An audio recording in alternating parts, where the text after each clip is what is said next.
یہ اس کے اندر ایک پالیسی بننی چاہیے, حکومت کو سوچنا چاہیے کہ اس کو ختم کرنا چاہیے.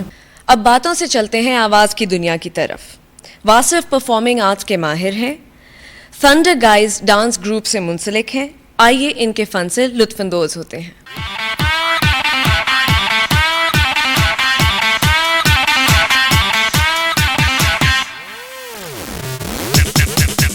تھوڑا تھوڑا پیار تھوڑا تھوڑا ڈر ہے تیرا اعتبار نہ اپنی خبر جو ملے ایک بار جانے پھر ملے سو اپنا بنا لے بنا لے بنا لے. ہے تھوڑا تھوڑا پیار تھوڑا تھوڑا ڈر ہے تیرا اعتبار نہ اپنی خبر جو ملے ایک بار جانے پھر ملے سو اپنا بنا لے بنا لے بنا لے.